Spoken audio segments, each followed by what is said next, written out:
ओम शांति। मुरली है 11 नवंबर 2024। बाप दादा के मधुर महावाक्य। मीठे बच्चे, अपने ऊपर पूरी नजर रखो। कोई भी बेकायदे चलन नहीं चलना। श्रीमत का उल्लंघन करने से गिर जाएंगे। बाबा कहते हैं अपने ऊपर पूरी नजर रखो, कोई भी बेकायदे चलन नहीं चलना। श्रीमत का उल्लंघन करने से गिर जाएंगे। आज का प्रश्न है, पद्मा पदम पति बनने के लिए कौन सी खबरदारी चाहिए? पद्मा पदम पति बनने के लिए कौन सी खबरदारी चाहिए? बाबा ने उत्तर दिया, सदैव ध्यान रहे, जैसा कर्म हम करेंगे हमें देख और भी करने लगेंगे। सदैव ध्यान रहे, जैसा कर्म हम करेंगे हमें देख और भी करने लगेंगे। किसी भी बात का मिथ्या अहंकार ना आए। किसी भी बात का मिथ्या अहंकार ना आए। मुरली कभी भी मिस ना हो। मनसा वाचा कर्मणा, बाबा कहते हैं अपनी संभाल रखो। यह आंखें धोखा ना दें तो पद्मों की कमाई जमा कर सकेंगे। इसके लिए अंतर्मुखी होकर बाप को याद करो और विकर्मों से बचे रहो। बाबा क्या कहते हैं? पद्मापति बनने के लिए कौन सी खबरदारी रखनी है? कि सदैव अपने ऊपर ध्यान रखना है कि ऐसा कोई कर्म ना हो कि हमारे से, ना ही किसी बात का मिथ्या अहंकार करो। झूठा अहंकार भी नहीं करना। बाबा सबसे बड़ी बात कहते हैं कि कभी भी मुरली मिस ना करो। मनसा वाचा कर्मणा, अपनी संभाल रखो। आंखें धोखा ना दें तो पद्मों की कमाई जमा कर सकेंगे। बाबा कहते हैं इसके लिए क्या करना पड़ेगा? अंतर्मुखी होकर बाप को याद करो और विकर्मों से बचे रहो। ओम शांति। रूहानी बाप रूहानी बच्चों को समझाया ना, रूहानी बच्चों को बाप ने समझाया।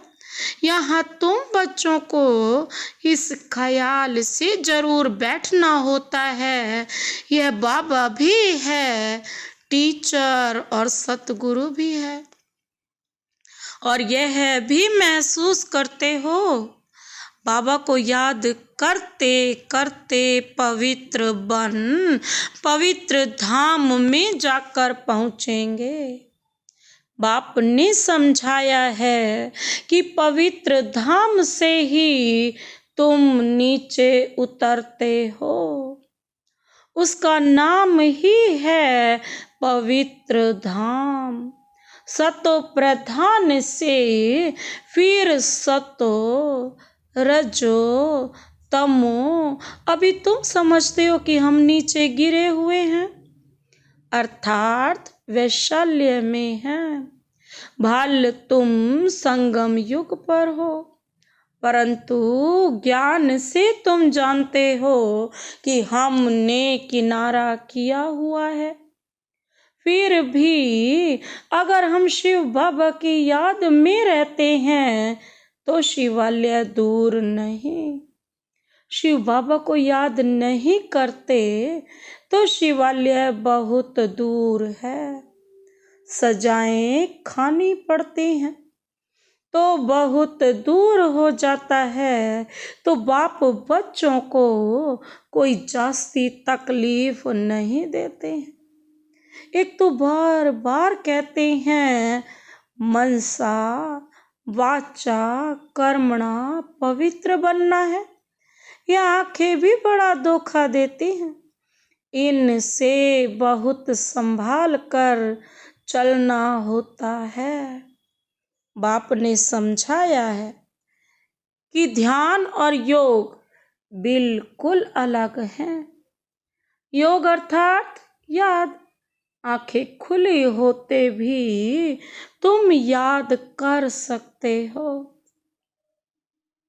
ध्यान को कोई योग नहीं कहा जाता। भोग भी ले जाते हैं तो डायरेक्शन अनुसार ही जाना है। इसमें माया भी बहुत आती है। माया ऐसी है जो एकदम नाक में दम कर देती है। जैसे बाप पहलवान है, वैसे माया भी बड़ी बलवान है। इतनी बलवान है जो सारी दुनिया को वैशाल्य में ढकेल दिया है। इसलिए इसमें बहुत खबरदारी रखनी होती है। बाप की कायदे अनुसार याद चाहिए। बेकायदे कोई काम किया तो एकदम गिरा देती है। ध्यान आदि भी कभी कोई इच्छा नहीं रखनी है। क्या बनना है? इच्छा मात्रम अविद्या। बाप तुम्हारी सब मनोकामनाएं बिगर मांगे पूरी कर देते हैं। अगर बाप की आज्ञा पर चलें तो, अगर बाप की आज्ञा ना मान उल्टा रास्ता लिया तो हो सकता है स्वर्ग के बदले नरक में ही गिर जाएं। गायन भी है ना, गज को ग्रह ने खा लिया। बहुतों को ज्ञान देने वाले, भोग लगाने वाले आज हैं कहाँ? क्योंकि बेकायदे चलन के कारण पूरे मायावी बन जाते हैं। डीटी बनते बनते डेविल बन जाते हैं।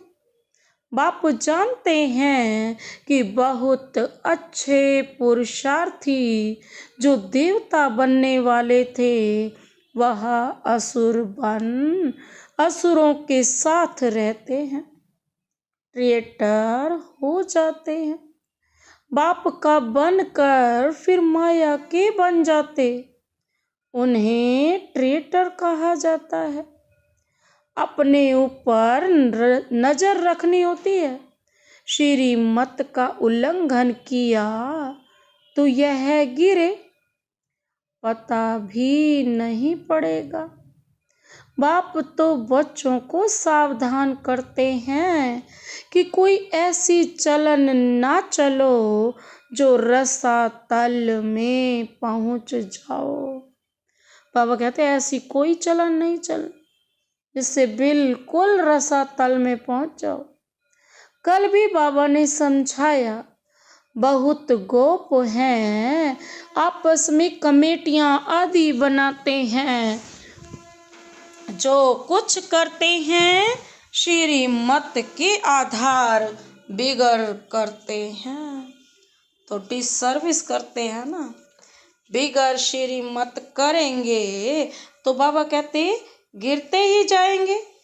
बाबा ने शुरू में कमेटी बनाई थी तो माताओं की बनाई थी ना, क्योंकि कलश तो माताओं को ही मिलता है। गायन भी है ना, क्या? वंदे मातरम। अगर गोप लोग कमेटी बनाते हैं तो वंदे गोप तो गायन नहीं है, श्रीमत पर नहीं तो माया के जाल में फंस पड़ते हैं।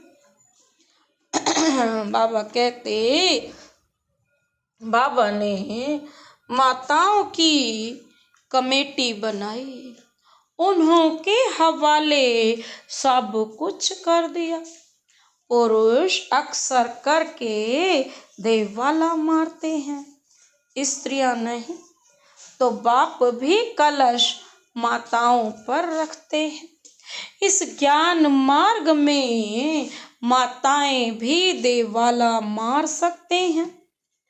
पद्मा पदम भाग्यशाली जो बनने वाले हैं, बाबा कहते पद्मा पदम भाग्यशाली जो बनने वाले हैं, वह माया से हार खाकर देवाला मार सकते हैं। इसमें स्त्री पुरुष दोनों देवाला मार सकते हैं और मारते भी हैं। कितने हार खाकर चले गए, गोया देवाला मार दिया ना। बाप समझाते हैं, भारतवासियों ने तो पूरा देवाला मारा है। माया कितनी जबरदस्त है जो समझ कर नहीं सकते हैं। हम क्या थे, कहाँ से एकदम नीचे आकर गिरे हैं। यहाँ भी ऊंच चढ़ते चढ़ते फिर श्री मत को भूल अपनी मत पर चलते हैं तो देवाला मार देते हैं। वो लोग तो देवाला मारते फिर 5-7 वर्ष बाद खड़े हो जाते हैं। यहाँ तो 84 जन्मों का देवाला मारते हैं, ऊंच पद पा न सके, देवाला मारते ही रहते हैं। बाबा के पास फोटो होता तो बतलाते। तुम कहेंगे बाबा तो बिल्कुल ठीक कहते हैं, ये कितना बड़ा महारथी था, बहुतों को उठाते थे, आज है नहीं, देवाले में है। बाबा घड़ी घड़ी बच्चों को सावधान करते रहते हैं। अपनी मत पर कमेटियां आदि बनाना, इसमें कुछ रखा नहीं है। आपस में मिलकर झारमुई झगमुई करना, यह ऐसा करता था, फलाना ऐसा करता था, बस सारा दिन यही करते रहते हैं। पाप से बुद्धि योग लगाने से ही सतो प्रधान बनेंगे। बाप का बने और बाप से योग नहीं तो बाबा कहते क्या होगा, तो घड़ी घड़ी गिरते रहेंगे।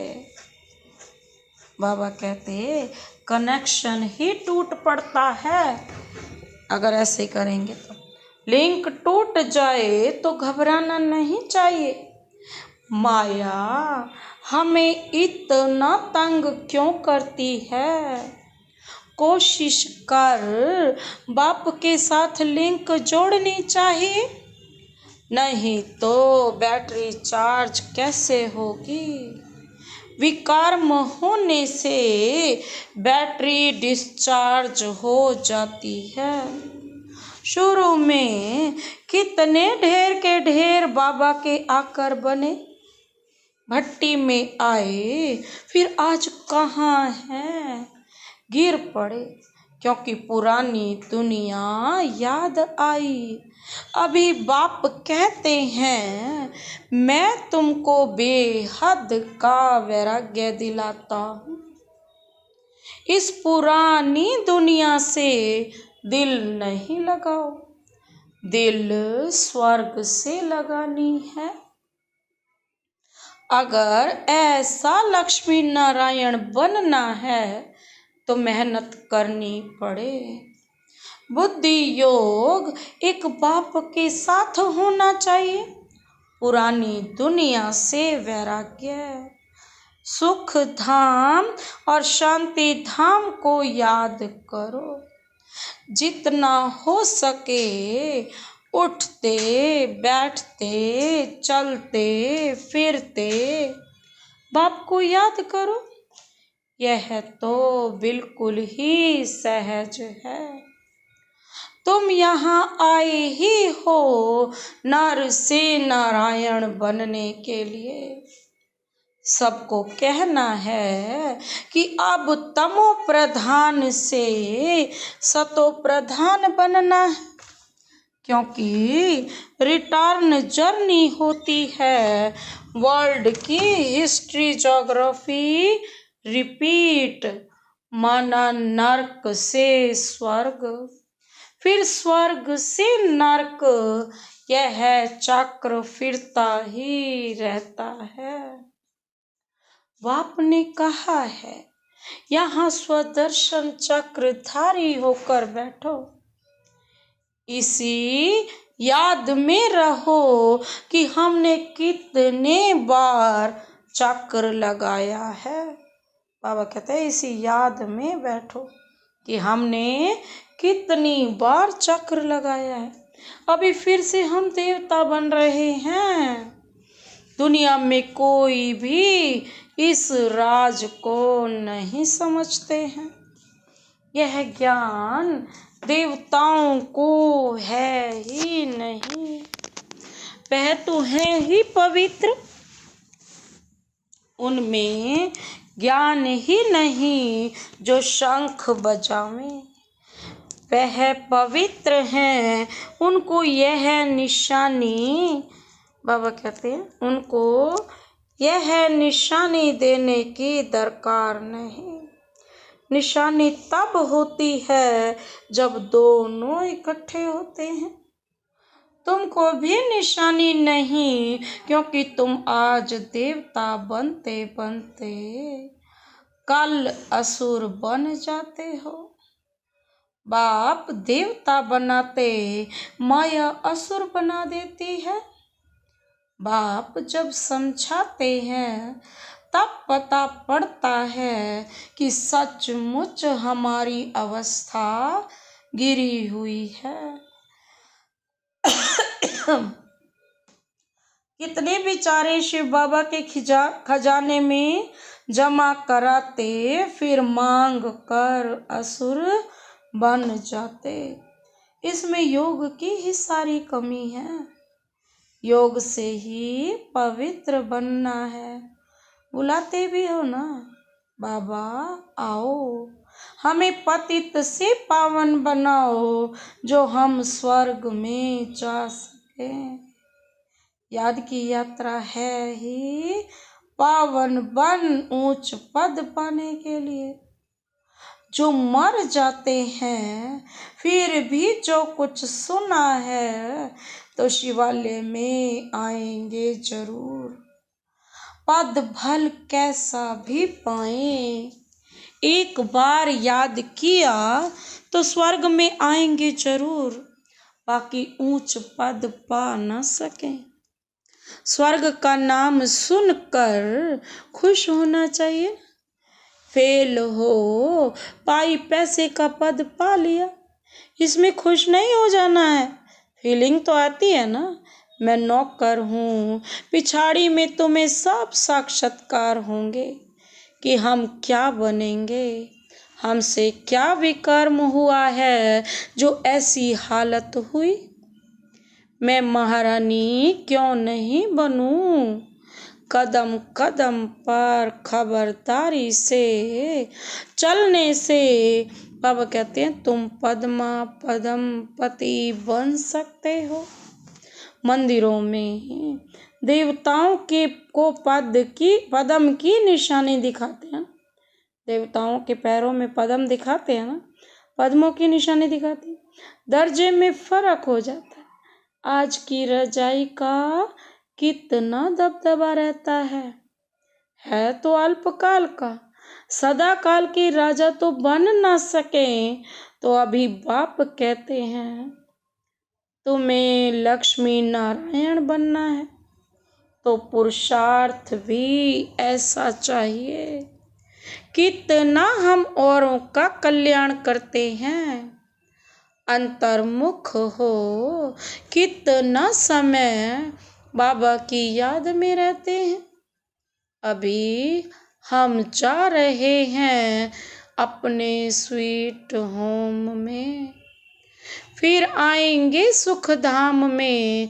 यह सब ज्ञान का मंथन अंदर में चलता रहे। बाप में ज्ञान और योग दोनों हैं, तुम्हारे में भी होना चाहिए। जानते हो, हमें शिव बाबा पढ़ाते हैं तो ज्ञान भी हुआ और याद भी हुई। ज्ञान और योग दोनों साथ साथ चलता है। ऐसे नहीं योग में बैठो, बाबा को याद करते रहो और नॉलेज भूल जाए। बाप योग सिखलाते हैं तो नॉलेज भूल जाते हैं क्या? जब बाप योग सिखलाते हैं सारी नॉलेज उनमें रहती है।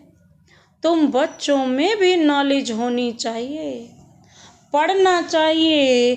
जैसे कर्म मैं करूँगा मुझे देख भी और भी करेंगे। मैं मुरली नहीं पढ़ूँगा तो और भी नहीं पढ़ेंगे। मिथ्या अहंकार आ जाता है तो माया झट वार कर देती है। कदम कदम बाप से श्रीमत लेते रहना है, नहीं तो कुछ न कुछ विकर्म बन जाते हैं। बहुत बच्चे भूलें करते बाप को नहीं बताते तो अपनी सत्यानाश कर लेते हैं। गफलत होने से माया थप्पड़ लगा देती है, वर्थ नॉट ए पेनी बना देती है। अहंकार में आने से माया बहुत विकार कराती है। बाबा ने ऐसे थोड़े ही कहा है, ऐसी पुरुषों की कमेटियां बनाओ। कमेटी में 1-2 समझू सयानी बच्चियां जरूर होनी चाहिए जिनकी ही राय पर काम हो। कलश तो लक्ष्मी पर रखा जाता है ना। गायन भी है, अमृत पिलाते थे फिर कहाँ यज्ञ में विघन डालते थे। अनेक प्रकार के विघन डालने वाले हैं। सारा दिन यही झर मुई झग मुई की बातें करते रहते हैं। यह बहुत खराब है। कोई भी बात हो तो बाप को रिपोर्ट करनी चाहिए। सुधारने वाला तो एक ही बाप है। तुम अपने हाथ में लौ नहीं उठाओ, तुम बाप की याद में रहो। सभी को बाप का परिचय देते रहो, तब ऐसा बन सकेंगे। माया बहुत कड़ी है, किसको नहीं छोड़ती। सदैव बाप को समाचार लिखना चाहिए, डायरेक्शन लेते रहना चाहिए। यूं तो डायरेक्शन सदैव मिलते रहते हैं। ऐसे तो बच्चे समझते हैं बाबा ने तो आपे ही इस बात पर समझा दिया। बाबा तो अंतर्यामी है। बाबा कहते नहीं मैं तो नॉलेज पढ़ाता हूँ, इसमें अंतर्यामी की बात ही नहीं। हाँ, यह जानता हूँ कि यह सब मेरे बच्चे हैं। हर एक शरीर के अंदर मेरे बच्चे हैं। बाकी ऐसे नहीं कि बाप सभी के अंदर विराजमान है। मनुष्य तो उल्टा ही समझ लेते हैं। बाप कहते हैं मैं जानता हूँ कि सभी तख्त पर आत्मा विराजमान है। यह तो कितनी सहज बात है। सभी चैतन्य आत्माएं अपने अपने तख्त पर बैठी हैं, फिर भी परमात्मा को सर्वव्यापी कह देते हैं। यह है एक गज भूल। इस कारण ही भारत इतना गिरा हुआ है। बाप कहते हैं, तुमने मेरी बहुत गलानी की है। विश्व के मालिक बनाने वाले को तुमने गाली दी है। इसलिए बाप कहते हैं, यदा यदा ही धर्मस्य ग्लानि भवतु भारतम। बाहर वाले ये सर्वव्यापी का ज्ञान भारतवासियों से सीखते हैं। जैसे भारतवासी उनसे हुनर सीखते हैं, वह फिर उल्टा सीखते हैं। तुम्हें तो एक बाप को याद करना है और बाप का परिचय भी सबको देना है। तुम हो अंधों की लाठी। बाबा कहते हैं, लाठी से राह बतलाते हैं ना। अंधों की लाठी है ना, लाठी क्या है? एकमात्र सहारा।